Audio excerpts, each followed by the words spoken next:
Hello people, నేను చెప్పాను కదా ఇంకో వీడియోలో ఈ షాంపూ టెక్స్చర్ అండ్ దీన్ని ఎలా స్టోర్ చేసుకోవాలో చెప్తా అని. ఇదిగో ఇలా అవుతుంది. మనం ఈ గిన్నె నిండా వాటర్ పోసి దీన్ని బాయిల్ చేసాం కదా, ఇప్పుడు ఇది హాఫ్కి వస్తాయి ఇందులో వాటర్. అప్పుడు దీన్ని హ్యాండ్స్తో మంచిగా మ్యాష్ చేసుకుంటూ దీని నుండి జ్యూస్ ఎక్స్ట్రాక్ట్ చేయాలి. అండ్ దీన్ని నేను డబల్ ఫిల్టర్ చేసుకున్నా. బాదం గమ్ అంటే మనకి ఎక్కడైనా దొరుకుతుంది. దాన్ని 1 నైట్ సోక్ చేసి ఇలా స్మూత్ పేస్ట్ చేసి పెట్టుకోవాలి. ఇందులో ఇప్పుడు ఈ షాంపూ లిక్విడ్ని యాడ్ చేసుకుంటూ ఇలా మిక్స్ చేసుకోవాలి. నాకు ఈ టెక్స్చర్ వస్తే సరిపోతుంది.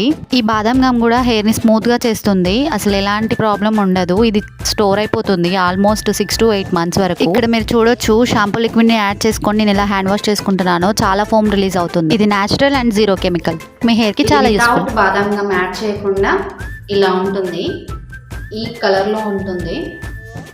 అండ్ ఇది బాదం గమ్ యాడ్ చేసిన తర్వాత ఇలాంటి బాటిల్స్లో నేను స్టోర్ చేసి పెట్టుకుంటా. మీకు ఎలాంటి బాటిల్స్ ఉంటే అలాంటి వాటిలో స్టోర్ చేసి పెట్టుకోండి. నా దగ్గర ఈ బాటిల్స్ ఉంటాయి.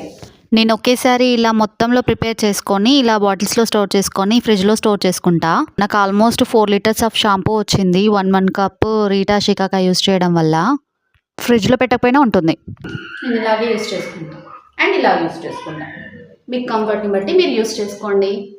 మంచి మంచి వీడియోస్ కోసం నన్ను ఫాలో చేయండి. బాయ్.